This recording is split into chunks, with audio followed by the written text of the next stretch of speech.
So, we need to talk about Blue Lock. I've seen way too many videos on YouTube and TikTok claiming that it's the greatest sports anime of all time, or at least the best sports anime we've gotten in recent memory. While I'll admit that Blue Lock has been entertaining overall, I honestly think it's just been okay. Now, to be fair, I've only watched what's been animated so far. I haven't read the manga, so maybe there's some concerns that'll get addressed later. But when I compare Blue Lock to where series like Hajime no Ippo, Haikyuu, or Ace of Diamond were at a similar point in their stories, Blue Lock has felt pretty unremarkable. Before anyone starts to sharpen their pitchforks, let's talk about what Blue Lock actually does well first. One thing Blue Lock does exceptionally well, similar to Ace of Diamond, is making the sport accessible to viewers who may not know much about soccer. Before many of the matches, the series takes time to explain formations, strategies, and game plans through the team's meetings. Then once the match actually starts, we get to see those concepts being implemented on the field. Because of the main character's Isaki's ability to analyze the game and adapt in real time, viewers are constantly learning alongside of him. As a result, the matches are easy to follow even if you've never watched a soccer game in your life.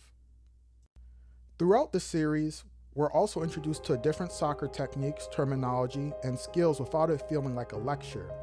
Everything is woven naturally into the action. Overall, I think Blue Lock does an exceptional job immersing viewers in the matches it presents. My only real criticism in this area is the lack of focus on other positions outside of the striker.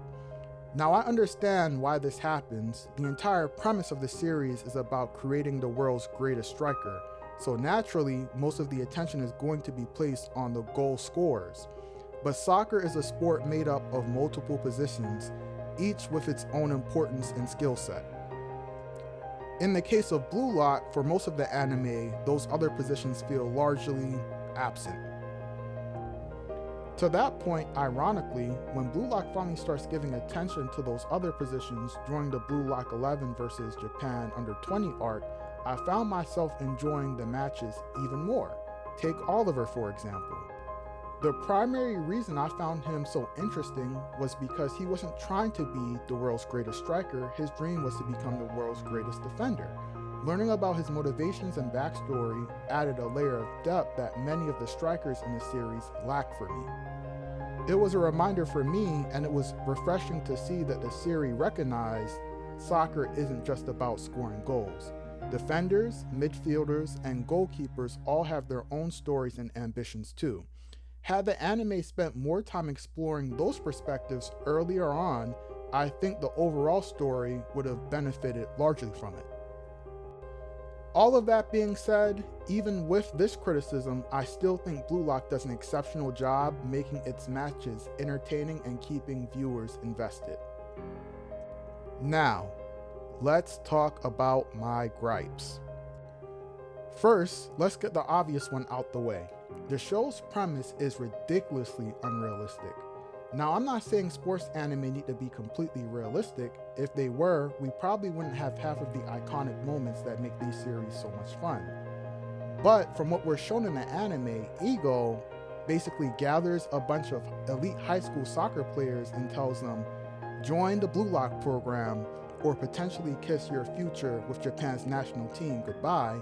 And I think it's even worse than that. I think he tells them to forfeit their soccer careers. That premise is insane. It's entertaining, but it definitely requires a suspension of disbelief. Again, that's not necessarily a deal breaker. Plenty of anime asks viewers to accept ridiculous concepts. I just think it's worth acknowledging because sometimes the show takes itself so seriously that it's hard not to laugh at how absurd the situation actually is. My bigger issue, however, has to do with character motivation. Honestly, this is where Blue Lock loses me compared to other sports anime. The entire objective of the series is to create Japan's #1 striker. Cool, but why? More specifically, why do the characters themselves want to be #1? For me, that's where the story starts to feel shallow. Let me explain. One of my favorite sports anime is Hajime no Ippo. At the beginning of that series, Ippo asks himself a simple but powerful question. What does it mean to truly be strong? That question becomes a foundation for his entire boxing journey. He's not just boxing to become a champion, he's searching for the answer through boxing.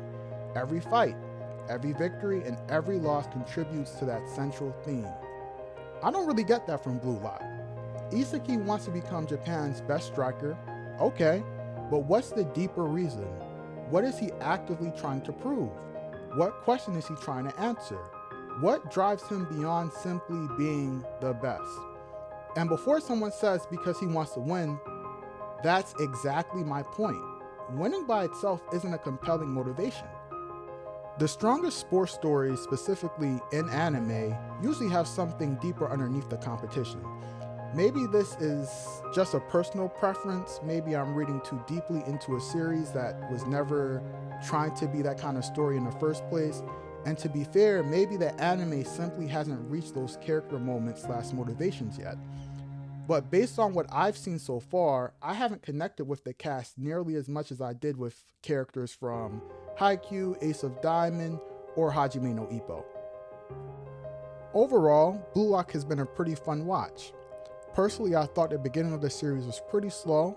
The animation was also a hit or miss at times, especially during certain animation sequences where it felt more like a PowerPoint presentation rather than an actual soccer match. That being said, when a series is firing on all cylinders, it can be incredibly entertaining. The matches are exciting, the mind games are fun, the strategic elements are well done, and the concept itself is unique enough to stand out from other sports anime. I just don't think it's the masterpiece that a lot of people online are making it out to be. At least not yet. Maybe future seasons will flesh out the characters more and answer some of the questions I have regarding their motivations. If that happens, I can definitely see my opinion improving, but as of right now, Blue Lock gets a respectable 3.5 out of 5 stars from me. It's good, it's entertaining, it's worth watching, but for me, it's just not touching the upper tier of sports anime just yet. If you enjoyed today's video, make sure you leave a like, subscribe to the channel, and let me know in the comments where you rank Blue Lock among sports anime. Until next time, Black Guy Gaming, out.